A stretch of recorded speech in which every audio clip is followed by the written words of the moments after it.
Hey there, Sheepdogs. Welcome to the Sheepdogs Union. I'm gonna sit down for this one because I got a bunch of notes and stuff. I'm gonna try to explain something more complicated today. Um, as I've mentioned before, one of my favorite channels on YouTube is Active Self Protection, and he is a firearms instructor who basically catalogs real world defensive scenarios from around the world with actual surveillance video and things like that, and he shows you the video and does commentary on them. Those videos are probably 80% of what my philosophy of concealed carry is based on. Not necessarily what John teaches.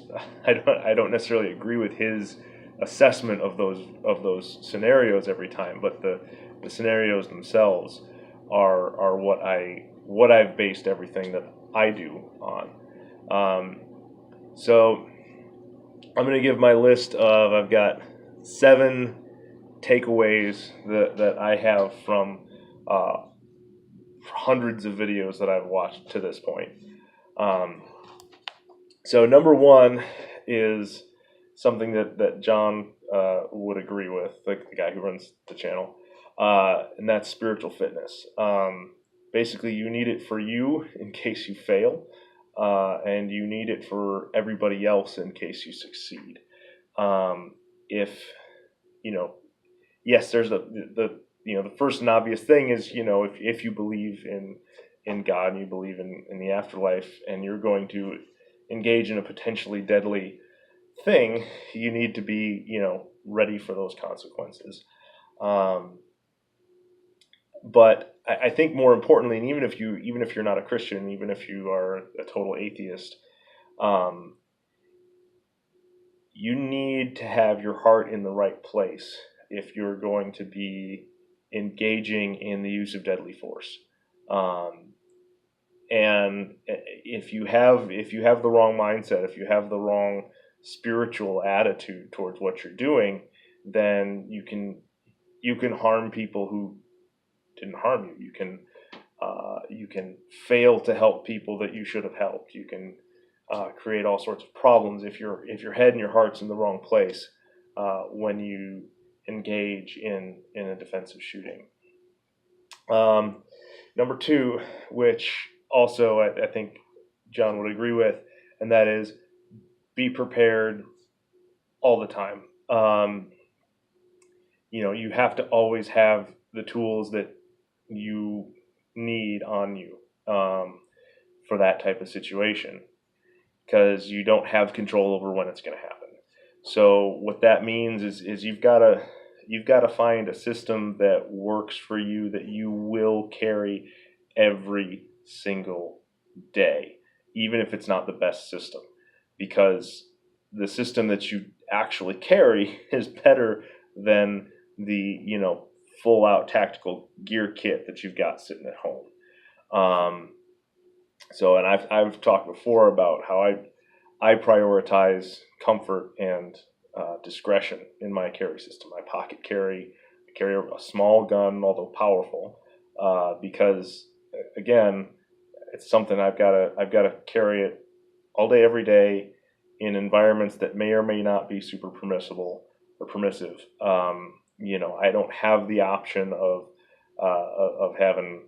I mean, I could, but it would be unnecessarily uncomfortable. It would really mess with my lifestyle. I'm not going to carry a giant Glock in my waistband because it's just not practical for me. I'm not gonna. I'm gonna.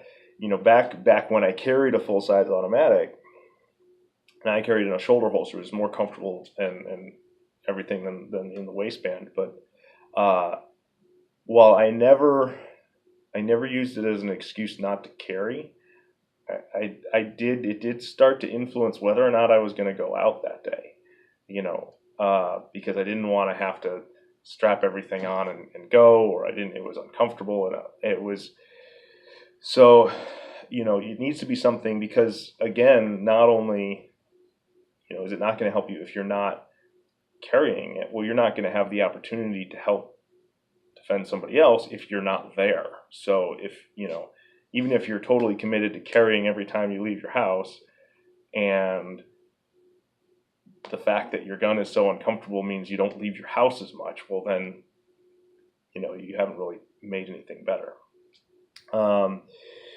Number 3, and this is one that that I think John would agree with, but put in a different order. He'd probably put this farther down the list, and that is discretion is king. You have to be able to, and he talks about this, that you have the advantage of anonymity, and you can actually use the advantage of the element of surprise, whereas police officer can't do that. And so he always talks about shielding your draw, about if you're carrying in the waistband, you turn away, things like that.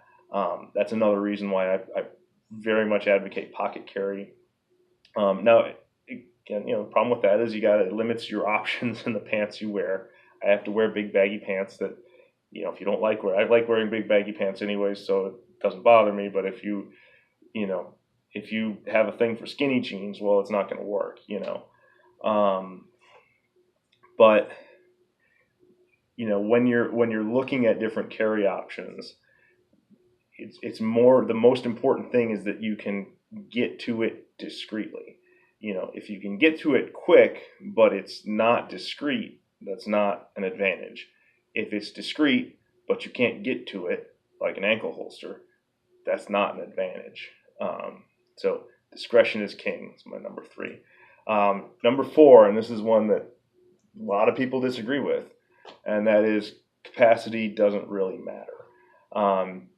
Not that it's not good, not that you don't want it, but that it's not a priority. And if your quest for more capacity starts to impinge on any of these other things, it's not a good thing anymore. So why do I think that? In all these videos I've seen, I haven't seen any where more than 5 rounds were fired that were necessary before having an opportunity to reload. Because it's not do I have enough ammo to finish the fight in the gun? It's, do I have enough ammo to finish the fight enough so I can get to cover and concealment to reload? So I haven't seen a single instance where it took more than 5 rounds to do that. Second point is that high capacity can be a crutch that leads to bad habits, like spraying and praying, which then goes against my number 1 point, which is spiritual fitness, which is we're doing this to be a benefit to others. And if I'm blasting away in the general direction of the bad guy, I'm not helping others very effectively because I'm putting more people at risk, and that's not acceptable. Not to say that you shouldn't carry a high capacity weapon, like it's irresponsible to do so, but that if you are thinking, oh, I've got 15 rounds in this thing, and you select a gun that you can shoot fast for that purpose, then that's 15 rounds with your name on it instead of 5, and that's just, it's a lot easier for something to go wrong if you're not training that constraint into yourself, that you need to be very, very careful when you pull the trigger. And having a low capacity gun really kind of forces you to do that more. Not that you automatically become a more disciplined shooter when you only have 5 rounds, but that if you have a gun with only 5 rounds in it and you think about it and you practice, you're going to,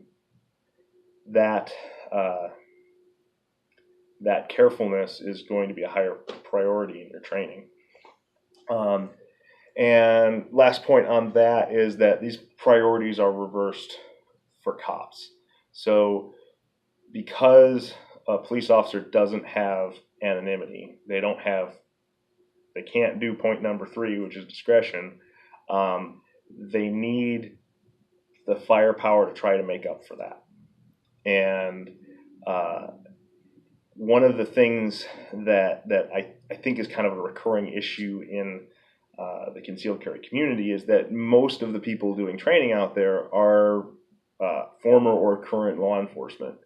And so that reliance on firepower, which makes perfect sense for law enforcement, becomes kind of the default answer for the people training civilian concealed carriers, and then it becomes default doctrine in that arena as well. And I don't believe it belongs there. So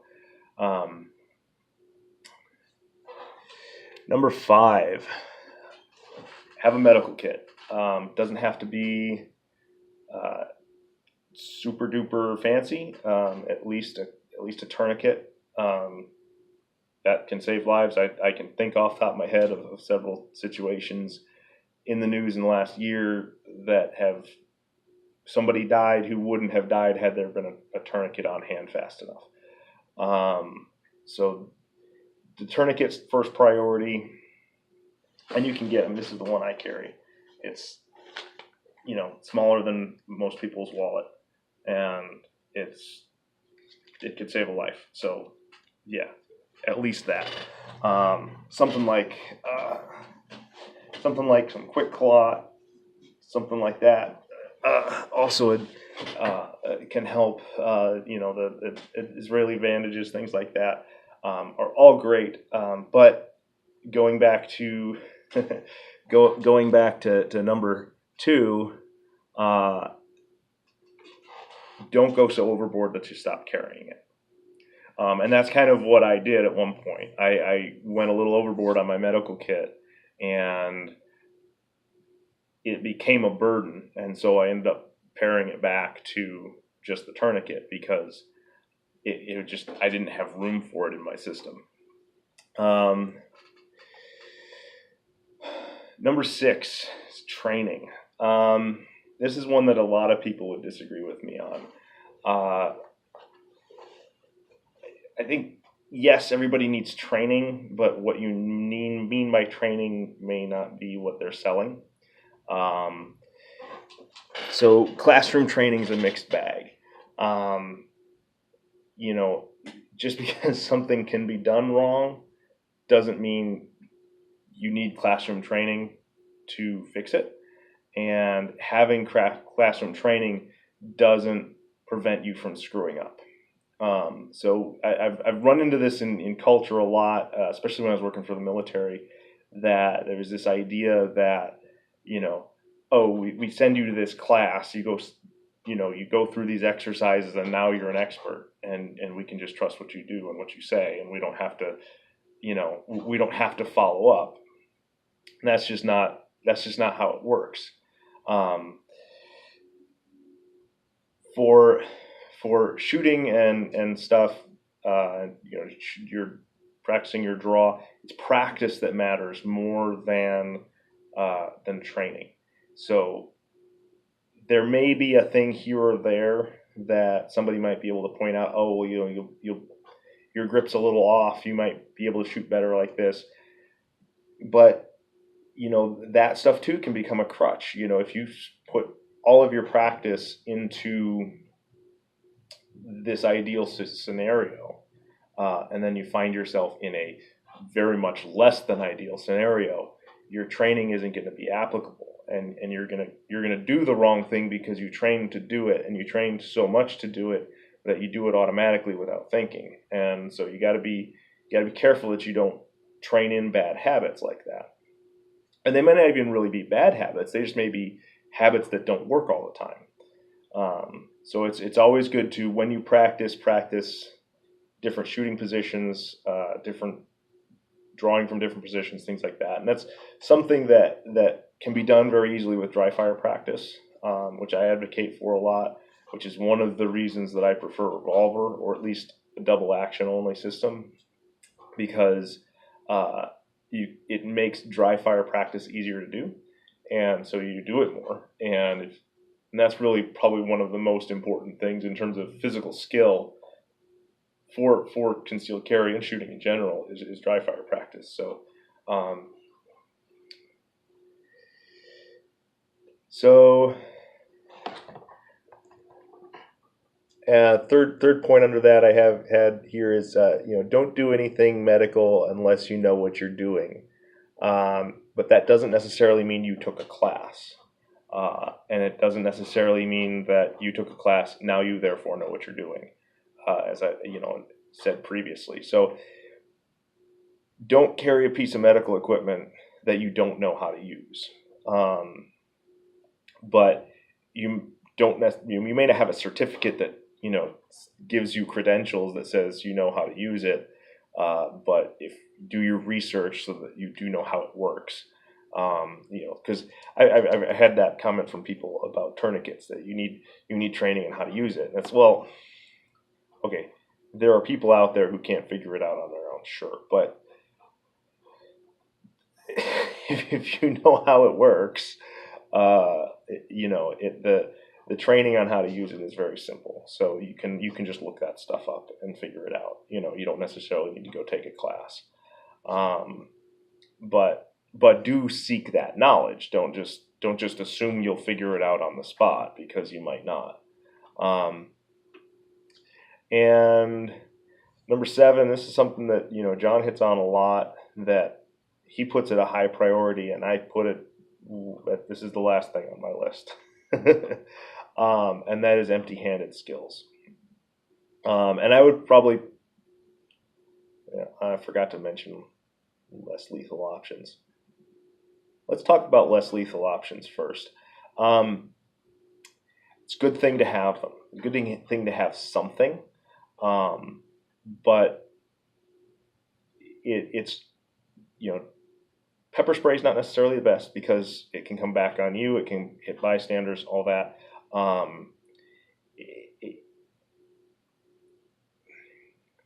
Depending on the law and where you are, the legal jeopardy you get yourself in by using pepper spray without just cause versus brandishing a firearm without just cause, you're not necessarily in a better position. So, supposedly, I suppose if you have some sort of less lethal system that you can brandish, that might give you an intermediate force level. But I've always kind of looked at,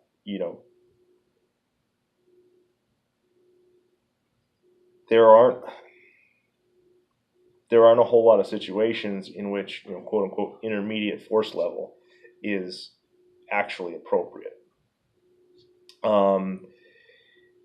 And not everybody is going to be in a position to be able to use it, and a lot of those lines are blurry. And I think a lot of times having pepper spray or something may just complicate things. So you may be better off, look imposing with your hand on your gun, than you are spraying somebody with pepper spray. But it is important to think about, you shouldn't have your plan. He talks about attitude, skills, and plan. Your plan should not go from 0 to shooting. So that would be my takeaway on less lethal options. Is your plan should not go from 0 to shooting. You should at least have intermediate steps there. Now, that may or may not include intermediate force multipliers like pepper spray, but you should at least have that gradient in your plan. And so that back to lastly is empty-handed skills. This is something it's not really for everyone. Your physical abilities need to be considered objectively. This is something that I've seen a lot of, and I saw it in college a lot. It's mostly as a tactic to get dates. Was self-defense classes for women, and they teach these various little martial arts techniques that work fine when you're evenly matched, or they work fine against somebody who's not really all that determined. But I mean, if you're 120 pounds, don't don't think that you're going to be able to have empty-handed skills that are going to overcome somebody who's 6'5", 300 pounds. I'm big. I'm 6'3", 220 pounds. So I'm maybe somebody who should have some empty-handed skills because I actually have a chance of using them. But I think people who practice and teach martial arts like to understate and underestimate how big of a role sheer size and strength plays. So, when it comes to empty-handed skills, you may be better off going to the gym and just working out than necessarily taking a karate class. Because the truth is, you have to have the physical strength relative to the other person in order to be able to use those techniques. And while they're great and they're good training exercise, and then if you're bigger, stronger, and you do Brazilian Jiu-Jitsu, you're better off than being just bigger and stronger. But if you're 140-pound guy or a 105-pound girl, I don't care how much BJJ you do, you're not going to stop me. So that you got to be realistic in your empty-handed skill aspirations, basically, and in your use of it, because if you don't overestimate your abilities and go into a fight empty-handed, that you really should be pulling your gun for. And that's something that I think a lot of times, a lot of the martial arts stuff is going to kind of teach a lot of people to do, is over rely on empty-handed techniques and on martial arts, and they're not necessarily going to go for the tool that would have actually helped when they need it. So, and then my last point is focus on training with your force multipliers first. So if you're talking about shooting alone, then focus on training with shooting. If you're going to carry a defensive knife, train with it. If you're going to carry other defensive weapons, I carry a sort of like a monkey fist type thing.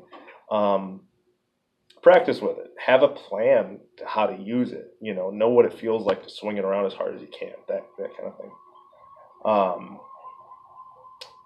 Because no matter what your force multiplier is, if you're focused and trained on that, you're going to be ahead of the curve compared to just straight kung fu.